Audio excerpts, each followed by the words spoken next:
sekarang bagaimana kita harus mendengar? Ya, saya ulangi sedikit. Yang pertama, kita harus betul-betul menahan diri untuk tidak menyaut atau menyela atau memberi jawaban sebelum pasangan kita betul-betul selesai bicara dan kita pahami maksudnya seutuh-utuhnya.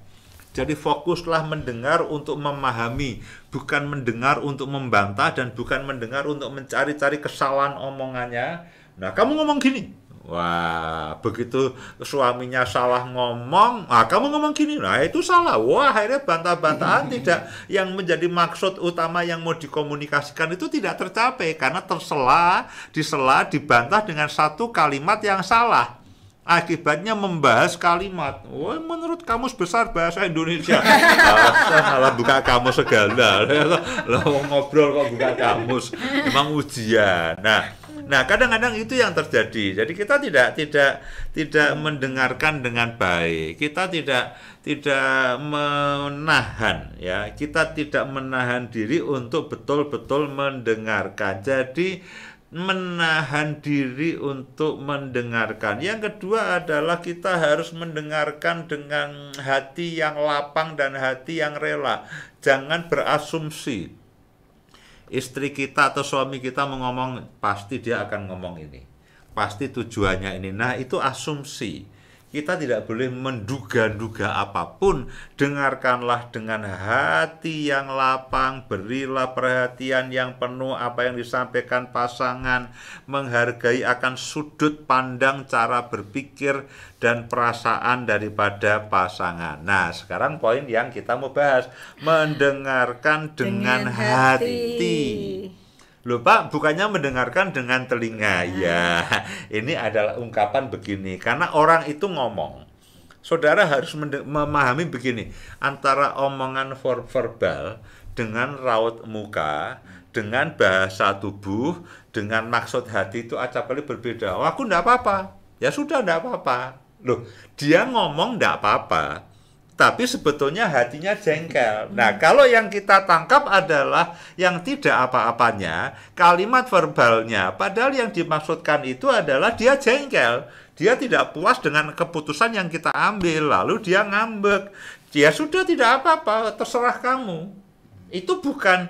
Nah, ketika kita melihat bahwa pasangan kita itu ngomong seperti itu dengan raut muka yang tidak bahagia, dengan bahasa tubuh yang sebetulnya jengkel. Nah, kalau kita belajar mendengarkan dengan hati, kita akan tahu meskipun kata-kata verbalnya, kalimat yang keluar itu tidak apa-apa, sebetulnya dalam hatinya, ya, dalam hatinya ini ada sesuatu yang tidak puas.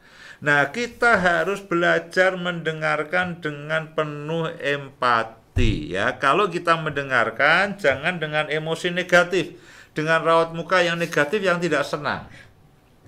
Apapun yang disampaikan oleh pasangan kita harus tangkap. Yang bahasa verbalnya, raut mukanya, bahasa tubuhnya, dan kita begini, kita suguhkan cara mendengar yang baik, bahwa kita itu perhatian. Kita tuh memperhatikan apa yang diomongkan dia. Kita memperhatikan akan semua yang dia inginkan. Nah, ketika pasangan tahu bahwa kita itu memperhatikan dengan baik dan kita kita menghargai apa yang diomongkan, itu pasangan kita akan bicara dengan jujur. Tapi kalau kita mendengarkan dengan sikap menyerang, ya, dengan sikap mengkritik, tidak sabar, kita pegang apa, kita sambil ngerjakan yang lainnya. Yang ngomong jengkel. Ya, yang ngomong, ya sudah, nggak usah ngomong. Lah kenapa? Kamu nggak perhatian? Wah, aku perhatian. Akhirnya ribut. Maksud hati. Nah, kayaknya maksud hati tidak tersampaikan dengan baik. Akhirnya ribut. Karena apa? Nah, kita pada waktu kita mendengarkan, kita harus mendengarkan dengan emosi yang positif, dengan penuh empati. Kita menghargai, oh begitu ya. Oke, aku paham. Aku mendengarkan. Coba terangkan dengan lebih jelas. Aku akan mencoba untuk mengertinya. Aku akan mencoba memahaminya. Aku paham. Oke, aku tahu. Jangan, masa sih gitu aja kamu nggak bisa. Nah, itu kita mengeluarkan emosi yang negatif. Ya, jadi kalau kita mendengarkan dengan hati, jangan tergesa-gesa menanggapi. Beri waktu lebih banyak, dengarkan dengan lebih seksama, tunjukkan sikap perhatian. Kalau belum ngerti, berilah pertanyaan. Tolong poin yang ini aku belum jelas, tolong jelaskan. Ya, jangan kamu ngomongmu tidak jelas, ini tidak karu-karuan. Oh, ini salah, maksudnya begini. Enggak. Kita harus tuntaskan si dia berbicara. Betul-betul biarkan dia berbicara dan kita kerahkan seluruh indera pendengaran kita, hati kita untuk menangkap isi hatinya. Oh, ternyata pasanganku sedang sedih. Nah, itu hanya bisa ditangkap lewat hati.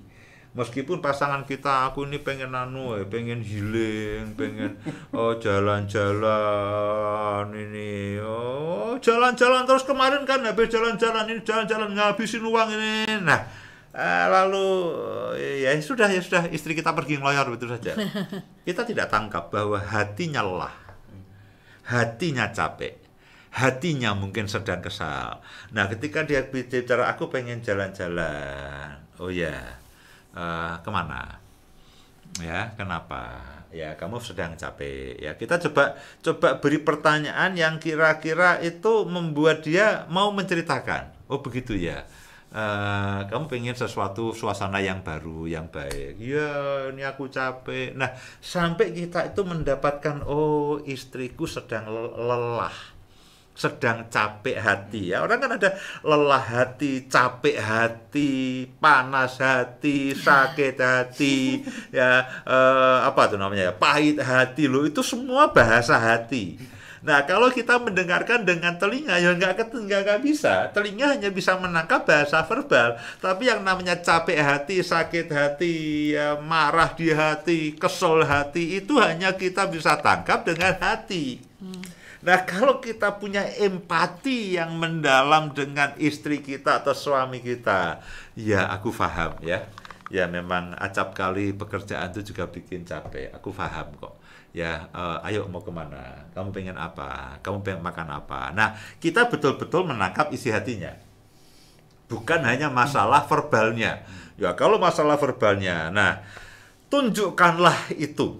Ya, dengan raut muka, dengan sikap menghargai, jangan dengan defensif, belum kamu mau ngapain lagi, ngajak apa lagi, ya nggak bisa begini dan sebagainya. Nah, perhatikan emosi pasangan kita. Kalau dia sedang meledak-ledak, kita tenang. Kadang-kadang kita perlu memberikan respon yang positif. Oke, aku paham maksudmu. Apakah yang kamu maksudkan adalah ini? Ya, kita memberikan sebuah definisi yang kamu maksudkan ini. Oh, bukan. Oh, berarti yang ini. Tapi dengan begini loh, dengan raut muka yang netral. Bukan raut muka yang marah, bukan raut muka yang jengkel, bukan raut muka yang merendahkan, bukan raut muka yang ingin menuduh, bukan raut muka yang ingin menghukum, tapi betul-betul dengan penuh empati. Oke, aku bisa merasakan apa yang kamu rasakan. Ya, aku bisa paham, aku bisa mengerti. Nah, kalau komunikasinya seperti itu pasangan kita senang ngobrol dengan kita. Karena begini, setiap kali kita ingin mengutarakan sesuatu, oh Bu Indah itu paham dengan apa yang saya maksudkan. Responnya juga memadai. Demikian juga Bu Indah terhadap saya. Oh, Pak Yus itu kalau saya ajak ngomong, paham. Dia bisa menangkap isi hatiku. Karena bahasa hati jauh lebih akurat dibandingkan dengan bahasa verbal. Karena itulah kemampuan mendengarkan dengan hati harus jauh lebih baik dibandingkan mendengarkan kemampuan secara verbal.